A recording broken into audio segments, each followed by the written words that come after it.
ഞെക്ക് റഹീമിന്റെ രക്ഷാപ്രവർത്തനവും mayor അമ്മച്ചിയുടെ നിലവിളിയും.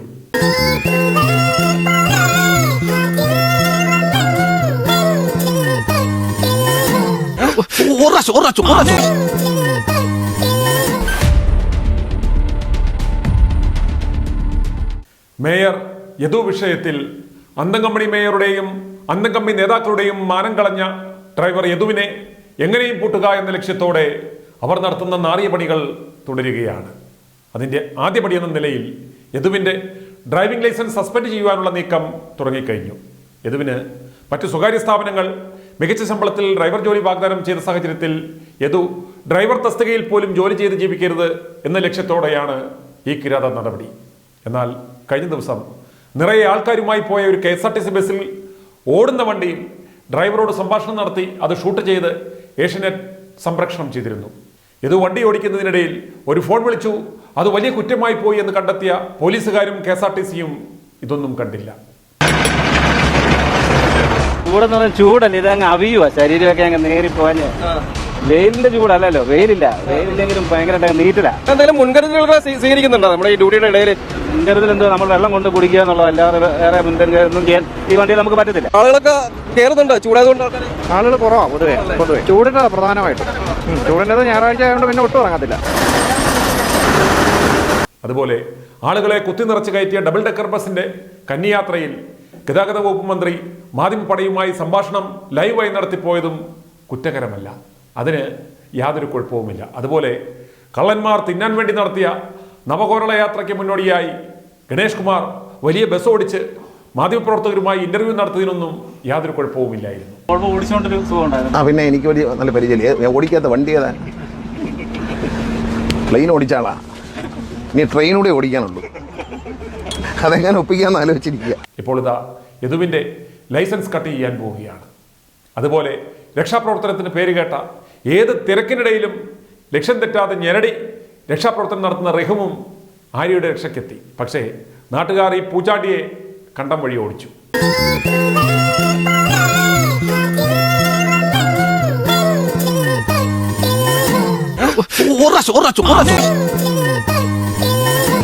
വളരെ വ്യക്തമാണ് ആ ദൃശ്യങ്ങളിൽ. അത് വാത്സല്യത്തിന്റെ ശരീരഭാഷയല്ല, വഷളത്തരത്തിന്റെ ശരീരഭാഷയാണ്.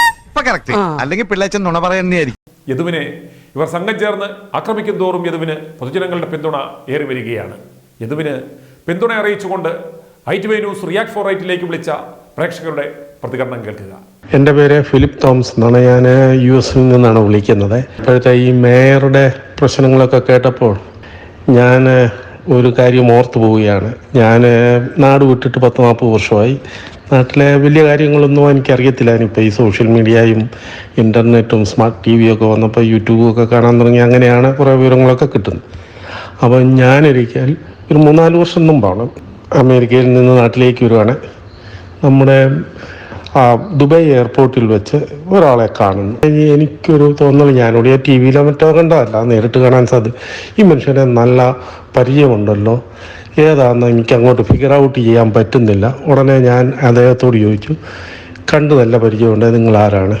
ഉടനെ അങ്ങേര് പറഞ്ഞു, എൻ്റെ പേര് കമാൽ പാഷ എന്നാണ്, ഞാൻ റിട്ടയർഡ് ജഡ്ജാണ് എന്ന് പറഞ്ഞു. അത് കഴിഞ്ഞ് എന്നോട് എൻ്റെ കാര്യങ്ങൾ ചോദിച്ചു. അപ്പോൾ ഞാൻ നല്ലൊരു 6 അടി പൊക്കവും അതിനൊക്കെ നല്ല ആരോഗ്യമുള്ള ഒരു മനുഷ്യനാണ്. പക്ഷേ ഞാനൊരു വടിയും കുത്തിയ, എൻ്റെ കയ്യിലൊരു വടിയുണ്ട്.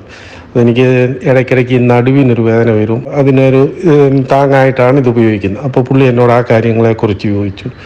എത്ര വിനയാന്വിതനായിട്ടാണ് അദ്ദേഹം എന്നോട് സംസാരിച്ചത്. മേയറെ അറിയുമോ എന്ന് ചോദിച്ചു. അറിയുന്നില്ല എന്ന് പറഞ്ഞപ്പോൾ അവരുടെ ആ പ്രതികരണവും കൂടെ കേട്ട് നോക്കിയപ്പോൾ എനിക്ക് ഭയങ്കരമായ അതിശയമാണ് തോന്നുന്നത്. ഇവരുടെയൊക്കെ അഹങ്കാരം എന്തരെയാണ്. കമാൽ പാഷ സാർ ഇത് കാണുകയാണെങ്കിൽ പുള്ളിക്ക് മനസ്സിലാവുമായിരിക്കും എന്നെ. എന്നാന്ന് വെച്ചാൽ ഞങ്ങൾ അതുപോലെ അവിടെ നിന്ന് സംസാരിച്ചതാണ്. അദ്ദേഹത്തോട് ഒരു പക്ഷേ ആദ്യമായിട്ടായിരിക്കും ഒരാൾ എന്ന് ആരാണെന്ന് ചോദിക്കുന്നത് തന്നെ. അതുകൊണ്ട് അങ്ങേര് ഓർക്കാവുന്ന കാര്യമുണ്ട്. അങ്ങേര് എത്ര വിനയമായിട്ടാണ് അത് പറഞ്ഞത്. ഇവരതേ സമയം അവർ ബഹുമാനം പിടിച്ചു പറ്റാൻ നോക്കുന്നു. ഒല്ലൂർ ബേബി ഈ തിരുവനന്തപുരത്ത് ഒരു മേയറുടെ ഒരു കാര്യം പറയണ്ടല്ലോ. ഈ മേയർ ഒരു കാര്യം ആരും ഇപ്പോഴും ചോദിക്കുന്നില്ല. എന്താ കാര്യം എന്നറിയോ? ഒന്നാമത്തെ സൂപ്പർ ഫാസ്റ്റാണ് വണ്ടി. ഈ സൂപ്പർ ബസ് വണ്ടിയാണ് ഓടിച്ചോണ്ടിരിക്കുന്നത്. ഇവര് ലെഫ്റ്റ് സൈഡിൽ കൂടെ ഈ കാറ് കൊണ്ട് കയറ്റി. ഡ്രൈവർക്ക് തോന്നണ് ആ വണ്ടി ഒരു തട്ടാന്ന് വിചാരിച്ചു കഴിഞ്ഞാൽ ഈ കാറിലുണ്ടായിരുന്ന ഈ 4 പേര് 5 പേരുണ്ടെന്ന് പറയുന്നു. ഇവര് ഈ വർത്താനം പറയാനായിട്ട് ഇവർക്ക് വരാൻ പറ്റുമോ? അപ്പൊ ഇവര് പറയുന്നു മദ്യപിച്ചിട്ടുണ്ട് ഡ്രൈവർ എന്ന് പറഞ്ഞു. ഇപ്പൊ അയാൾ മദ്യപിച്ചിട്ടുണ്ട് തന്നെ. ഈ മദ്യപിച്ച ആൾക്ക് ബോധമില്ലാണ്ടല്ലോ വണ്ടി ഓടിക്കുക. അവര് ഇതേപോലെ കാറ് കൊണ്ട് കുറുക, അത് ലെഫ്റ്റ് സൈഡിൽ കൂടെ ഇവര് കാറ് കൊണ്ട് കുറുകെ ഇട്ടു. ഇത് ഈ ഡ്രൈവർ തോന്നുന്നു അങ്ങനെ ഒരു അലക്കല. ഈ കാറിലുണ്ടായിരുന്ന ഈ മേയർ ഉണ്ടാവില്ല, MLA ഉണ്ടാവില്ല, അതിലുണ്ടായിരുന്ന ഒരാളുണ്ടാവില്ല. അല്ല, ഇത് ഒരാളും ഈ ന്യൂസിൽ പറയുന്നത് കേൾക്കാനുമില്ല. അപ്പൊ ആ കാറുകാർ ചെയ്ത് വളരെ ബുദ്ധിമുട്ടല്ല. അവർക്ക് ഈ വർത്താനം പറയാൻ പറ്റിയ കാരണം ഇതൊക്കെ സംഭവിച്ച. എന്നിട്ട് ഈ ഡ്രൈവറുടെ കുറ്റം പറയാ. അയാള് നിസാര ഒരു പൈസക്ക് ജോലി ചെയ്യുന്ന ഒരു വ്യക്തിയാണ്. ഇയാൾക്ക് സൂപ്പർ ബസ് കൊണ്ട് പെട്ടെന്ന് സ്ഥലത്ത് എത്തിക്കും വേണം. വയനാട്ടിൽ നിലാലി പേര്. ഈ ബസ്സിൻ്റെ അകത്തെ മെമ്മറി പോയേക്കുന്നത് ആ കണ്ടക്ടറുടെ കയ്യിലുണ്ടാവും. അയാളെ പിടിച്ചു കഴിഞ്ഞാൽ ആ സാധനം കൈ കിട്ടും. കണ്ടക്ടർ അറിയാണ്ട് ആ സാധനം പോകില്ല. കാരണം കണ്ടക്ടർ ഡ്രൈവറെ അറസ്റ്റ് ചെയ്ത് പോലീസ് കൊണ്ടുപോകുന്ന സമയത്ത് കണ്ടക്ടറാണല്ലോ അവിടെ ഉള്ളത്. കണ്ടക്ടർ പിന്നെ മറ്റേ പാർട്ടിക്കാരനെ വിളിച്ച് ഈ കേസ് ഇങ്ങനെയുണ്ട് അന്ന് കാര്യങ്ങളെല്ലാം പറയുമ്പോൾ അയാൾ അറിയാണ്ട് ഒരിക്കലും ഈ സാധനം പോകില്ല സാറേ. ഞാൻ എൻ്റെ അഭിപ്രായം പറയുകയാണെങ്കിൽ ആദ്യം ഈ കേസിന് വന്ന് അയാളെ അറസ്റ്റ് ചെയ്ത പോലീസുകാരനെ സസ്പെൻഡ് ചെയ്യുക. ആ കണ്ടക്ടറെ എടുത്ത് ദൂരെ എറിഞ്ഞിട്ട് പിടിച്ചു കഴിഞ്ഞാൽ ഈ കേസിൻ്റെ അകത്ത് ഫുൾ തെളിവും കിട്ടും. കൈവശത്ത് ഞാൻ മെമ്മറി ഒരിക്കലും പോയിട്ടുണ്ടാവില്ല. ഫുൾ തെളിവ് അവിടെയാണ്. ഞാൻ തിരുവല്ലാണ് അടുത്തുനിന്ന്. എൻ്റെ പേര് ജോണ്. ബൈബിളിൽ ഒരു വാക്യമുണ്ട്, മാനത്തോട് ഇരിക്കുന്ന മനുഷ്യൻ വിവേകഹീനനാൽ ആയാൽ നശിച്ചു പോകുന്ന മൃഗങ്ങൾക്ക് തുല്യമത്രേ. ഇപ്പം മേയർ എന്ന് പറഞ്ഞാൽ അവളിപ്പം അവിടെ സ്ഥാനം ഇനി അവളെ മേയറെന്ന് വിളിക്കാൻ ഉള്ള യോഗ്യത നഷ്ടപ്പെട്ടിരുന്നു. അതുപോലെ MLA അവളെ ഇനി ഒരു പെൺകൊച്ചെന്ന് മാത്രമേ വിളിക്കാൻ യോഗ്യതയുള്ളൂ. അതാ ഈ അനുഭവത്തിൽ കൂടി കാണിക്കും. ഈ മേയറും അവര് കാണിക്കുന്ന വല്ലാത്തൊരു ഒരു അനധികൃതമായ രീതിയിലുള്ള ഇതാണല്ലോ സാറേ.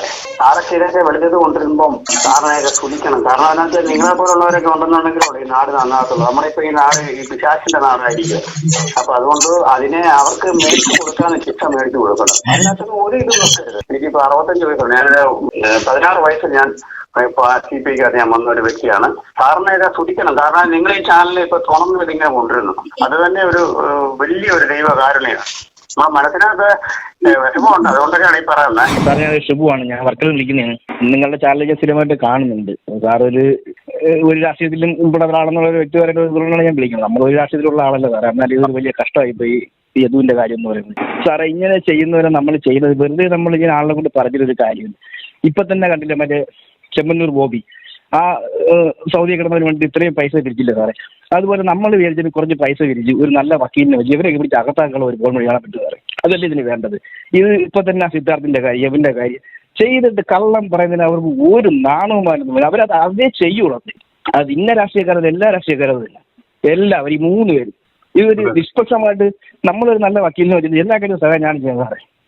ഇതിന് മെയിനായിട്ട് പൈസ ആവില്ല. അവന്റെ കയ്യിൽ ഇത്രയും പൈസ ഒന്നും ഉണ്ടാവില്ല. അത് അവർക്ക് നല്ല ഭംഗിയായിട്ട് അറിയാം. അതാണ് അവർ ഈ കളികൾ കളിക്കുന്നത്. സ്ഥലം എറണാകുളമാണ്. ഷംസു എന്നാണ്. പുള്ളിക്ക് താല്പര്യമുണ്ടെങ്കിൽ ജോലിയോ സാമ്പത്തികമോ എന്ത് വേണമെങ്കിലും കൊടുക്കാം. മനസ്സിലായി. യദുവിന് പുള്ളിക്ക് നല്ല അഡ്വക്കേറ്റിനെ വെച്ച് ഹൈക്കോടതിയിൽ വാദിക്കണമെങ്കിലും അതും ചെയ്തു കൊടുക്കാം. പിന്നെ രണ്ടാമത്തെ കാര്യം, പുള്ളിക്ക് ഇനി അവിടെ താമസിക്കാൻ പേടിയുണ്ടെങ്കിൽ എറണാകുളത്ത് വീടും സെറ്റ് ചെയ്യാം.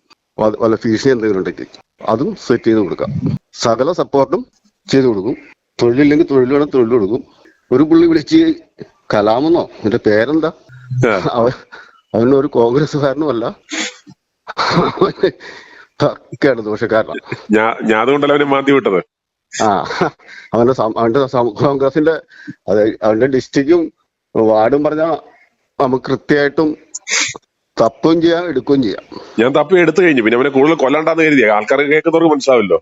ഇത് സാധാ ഒരു ജനാണെങ്കിൽ ഇപ്പൊ ഈ നിയമം അവിടെ വന്നേനെ, അവൻ ജയിലിനകത്തേനെ. പക്ഷെ ബഹുമാനപ്പെട്ട ഗതാഗത വകുപ്പ് മന്ത്രി ഇത്ര മോശക്കാരനാണെന്ന് ജനം കരുതിയില്ല. പക്ഷെ പുള്ളി ഒരു പരിധിയിട്ട് പുള്ളിക്കൊന്നും ചെയ്യാൻ പറ്റില്ല, അത് വേറെ വിഷയം. എന്റെ പഴയ പറയാണ് പുള്ളി പണ്ടേ പാർട്ടി വിട്ട് പോകണ്ട. ഇന്ന് നാട്ടിൽ ഒന്ന് ആലോചിക്കുക, ഒരു ഭാര്യ ഇട്ടിട്ട് ഒരു കുട്ടീനെ 15 വയസ്സായ കുട്ടീനെ നോക്കുക എന്ന് പറയുമ്പോഴത്തേക്കും അവന് വേണ്ടി വിവാഹം കഴിക്കാൻ പാടില്ലേ? നമ്മൾ ചിന്തിച്ചു നോക്കണം. അവരഹങ്കാരവും പിന്നെ രണ്ടാമത്തെ അധികാരത്തിന്റെ ഹുങ്കും, ഇത് രണ്ടുമാണ് കട്ടിയത്. പിന്നെ വേണമെങ്കിൽ വീഡിയോ ഒരു പാർട്ടിയുടെ ഉണ്ടെന്ന് പറഞ്ഞു. വേണമെങ്കിൽ അത് പോസ്റ്റ് ചെയ്യും. അതിന്റെ കൂടെ ഒരു സ്വിഫ്റ്റ് കാർ ഉണ്ടായിരുന്നു. ഈ ഭൂമിയിൽ മനുഷ്യൻ ജനിച്ചു കഴിഞ്ഞാൽ മനുഷ്യന് സ്വാതന്ത്ര്യം നഷ്ടപ്പെടുന്ന ഒരവസരം ഉണ്ടാക്കി കൊടുത്താൽ അവനൊരു ക്രിമിനലായി മാറുമെന്ന പശ്ചാത്തലം. എന്നാൽ ഇവിടെ നമ്മളെ സംരക്ഷിക്കേണ്ട ഗവൺമെൻറ് വ്യക്തി സ്വാതന്ത്ര്യം പൂർണ്ണമായി നശിപ്പിക്കുന്ന തരത്തിൽ ഇടപെടും. തെറ്റും ശരിയുമൊക്കെ നമുക്ക് പിന്നെ സംസാരിക്കാം. ഇനിയും ഡ്രൈവർ തെറ്റ് ചെയ്താൽ പോലും ആ തെറ്റിൻ്റെ പരിധി എന്ന് പറയുന്നത് നമുക്ക് കേൾക്കുകയും കാണുകയും ചെയ്യുമ്പോൾ മനസ്സിലാക്കും. എന്നാൽ അദ്ദേഹത്തെ ആദ്യ ദിനം തന്നെ പോലീസ് സ്റ്റേഷനിൽ ഡ്യൂട്ടിക്ക് ശേഷം കണ്ടിന്യൂസ് അവിടെ ഇരുത്തിയ ആ തെറ്റ് എൻ്റെ അത്രയും പോലും അയാൾ ചെയ്ത തെറ്റിൻ്റെ വലിപ്പം വരുന്നില്ല. എന്നാൽ ഇന്ന് നമ്മുടെ ഗവൺമെൻറ് അതിക്രൂരമായി ആ മനുഷ്യനെ ആക്രമിക്കുവാൻ എല്ലാവിധ സഹായങ്ങളും ഏർപ്പെടുത്തി കൊടുക്കുകയാണ്. ഇനി എൻ്റെ പ്രധാന പ്രശ്നം അതല്ല. എന്നാണോ ഈ സംഭവം ഉണ്ടായത്, ആ ഉണ്ടായതിന് മുമ്പുള്ള വിഷയങ്ങൾ പൊക്കിക്കൊണ്ടുവന്ന് ആ പയ്യൻസിനെ വിവാദത്തിലേക്ക് നയിക്കുന്ന രീതി തീർത്തും തെറ്റാണ്. ഒരു പകവീട്ടലിൻ്റെ എല്ലാ ലക്ഷണങ്ങളും കാണുന്നുണ്ട്. എന്തുകൊണ്ടാണ് കോടതി പകവീട്ടലാണെന്ന് മനസ്സിലാക്കി ഈ മേയർക്കും അതുപോലെ MLAക്കുമെതിരായിട്ട് ആക്ഷൻ എടുക്കാൻ തയ്യാറാകാത്തത്? ഇവരെ രണ്ടുപേരും ഇപ്പോൾ കാട്ടിക്കൊണ്ടിരിക്കുന്നത് ഈ സമൂഹത്തിൽ സാധാരണ മനുഷ്യർക്ക് ജീവിക്കാൻ പറ്റുകയില്ല എന്ന് പ്രൂവ് ചെയ്യുന്ന പല പ്രവൃത്തികളാണ്. ഒരു കാരണവശാലും ആ തെറ്റിനെതിരെ അല്ല, അല്ലെങ്കിൽ അദ്ദേഹം തെറ്റ് ചെയ്തിട്ടുണ്ടെങ്കിൽ അതിനനുകൂലമായിട്ടല്ല ഞാൻ സംസാരിക്കുന്നത്. ഇപ്പോൾ പ്രതികരിക്കുന്നവരുടെ വാശിയാണ് എന്നെ സംബന്ധിച്ചിടത്തോളം വിഷയം. അത് തീർത്തും ഭയാനകമാണ്. കേരളത്തിൽ ജീവിക്കുന്ന മനുഷ്യൻ നാളെ ക്രൂരരായി കഴിഞ്ഞാൽ അതിൻ്റെ ഉത്തരവാദിത്വം പൂർണ്ണമായിട്ടും ഇപ്പോൾ ഭരിക്കുന്ന സർക്കാരിനാണ്. നാളെ ഇതുപോലെ പ്രവർത്തിക്കുന്നവരെ ഇല്ലായ്മ ചെയ്യാൻ വരെ മനുഷ്യർ ചിന്തിച്ചു പോകും അറിയാതെ. അതുകൊണ്ട് ദയവായിട്ട് ഇതൊന്ന് പ്രസിദ്ധപ്പെടുത്തണം. അതുപോലെ തന്നെ ഈ പ്രവർത്തിക്കുന്ന ആൾക്കാർക്ക് ബോധം വരണമെങ്കിൽ അവരോട് ആരെങ്കിലും അവരെ ഒന്ന് വിളിച്ച് അവരോടൊന്ന് കൗൺസിൽ ചെയ്യുന്നത് വളരെ നല്ലതായിരിക്കും. ഒരു പക്ഷേ അവരും എന്തിനെങ്കിലുമൊക്കെ അടിമകളാണോ എന്ന് നമുക്കറിയില്ല. എന്താണെങ്കിലും അവരുടെ നിലപാടുകൾ തീർത്തും മാനുഷികമല്ല, മൃഗീയവുമല്ല. അതിലും താഴെ എന്തെങ്കിലും ഉണ്ടെങ്കിൽ ആ നിലവാരമാണ്.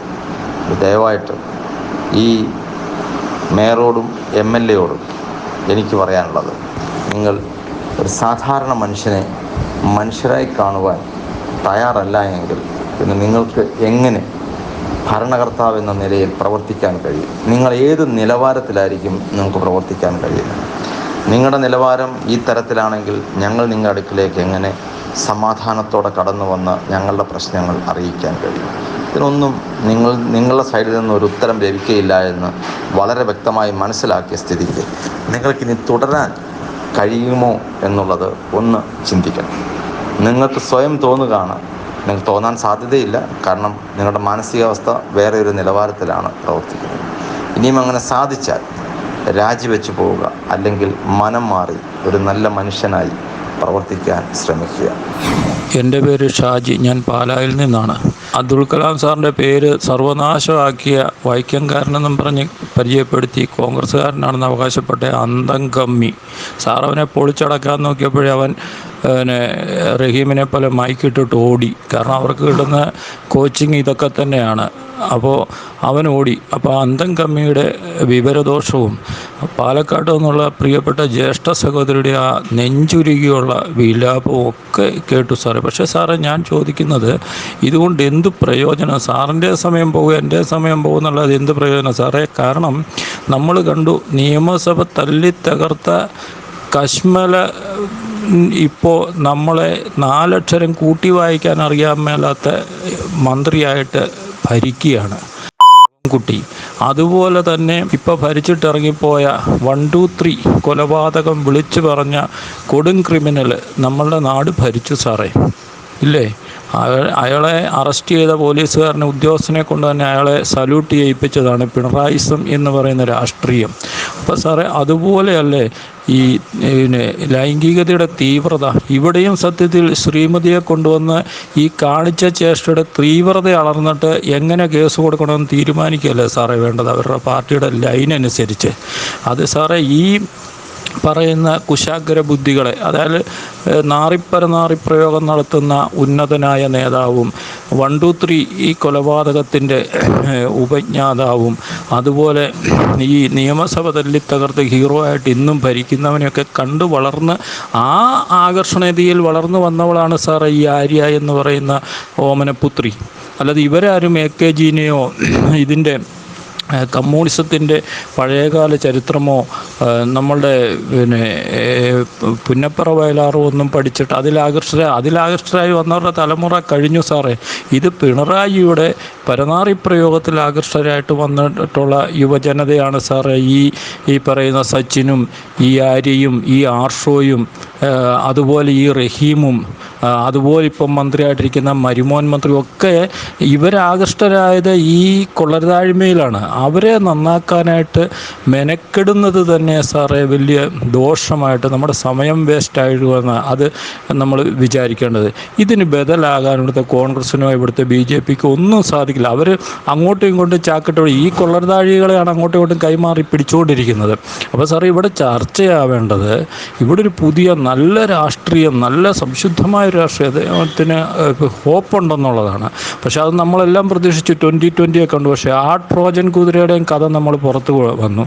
സത്യത്തിൽ സാറേ ഇവിടെ ഈ പണച്ചാക്കുകളെ ഒക്കെ പിന്തള്ളിക്കൊണ്ട് ഈ വെള്ളക്കുപ്പായക്കാരെല്ലാം ഈ വെളിമൂങ്ങകളെല്ലാം ഔട്ടാക്കിക്കൊണ്ട് ഇവന്മാർ പോലും തൊഴിൽ തേടുന്ന രീതിയിലൊരു പുതിയ രാഷ്ട്രീയ സംഹിത വരണം. ഇവിടെ കേരളത്തിലും ഇന്ത്യയിലും അങ്ങോളം ഇങ്ങോളം ഒരുപാട് രാഷ്ട്രീയം പുതിയത് നാമ്പെടുക്കുന്നുണ്ട്. പക്ഷേ എല്ലാം ഇവിടെ കണ്ടുവരുന്ന രാഷ്ട്രീയത്തിൻ്റെ മറ്റൊരു പകർപ്പാണ്. അങ്ങേയറ്റം പോയാൽ കേജ്രിവാൾ കൊണ്ടുവന്ന പോലെ കുറേ സബ്സിഡി പ്രഖ്യാപിക്കുന്ന രാഷ്ട്രീയങ്ങളാണ്. ഇതിനെല്ലാം ബദലായിട്ട് ഒരു പുതിയ മാനിഫെസ്റ്റോയിൽ ജനങ്ങളെ മുഴുവൻ ഘടകാകർഷിക്കുന്ന, അതായത് രാജ്യത്തിൻ്റെ ഉന്നത പുരോഗതിയും ജനങ്ങളുടെ കൈയിലേക്ക് ഭരണം വരുന്ന രീതിയിലുള്ളൊരു നല്ല മാനിഫെസ്റ്റോയുടെ കീഴിൽ തന്നെ ഒരു നല്ല രാഷ്ട്രീയ സംഹിത വരേണ്ടതുണ്ട് സാറേ. ഇല്ലെങ്കിൽ നമുക്ക് എന്താ സാറേ ഓപ്ഷൻ? 2.5 വർഷം കഴിയുമ്പോൾ ഹാർഷോയും ആര്യയും ഒക്കെ ആയിരിക്കുന്ന അടുത്ത നമ്മളുടെ ഭരണാധികാരികൾ. അതിനപ്പുറത്തേക്ക് നമുക്ക് ചിന്തിക്കാനൊന്നുമില്ല ഇവിടെ.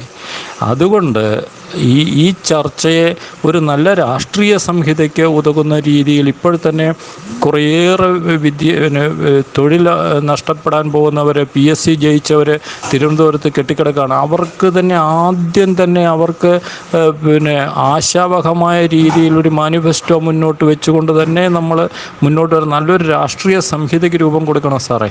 അതിനുള്ള ചർച്ചകളിലേക്കാണ് നമ്മൾ തിരിഞ്ഞു വരേണ്ടത്. അതല്ലാതെ ഇപ്പോൾ ഈ ശവം കുത്തിയെ ഈ ഭരിക്കുമ്പോൾ ഇവിടെ 1, 2, 3 ഭരിച്ചിട്ടിറങ്ങി കൊടുത്ത് ഇവിടെ പരനാറിപ്രയോഗം പരമോന്നത പദവിയിൽ ഇരിക്കുമ്പോൾ നമ്മളിവിടെ ഈ ചർച്ച കൊണ്ട് എന്ത് കാര്യമുണ്ട് സാറേ? കോടതിയിൽ നിയമസഭയിലെ ആ ദൃശ്യങ്ങൾ കോടതി കാണാഞ്ഞിട്ടാണോ?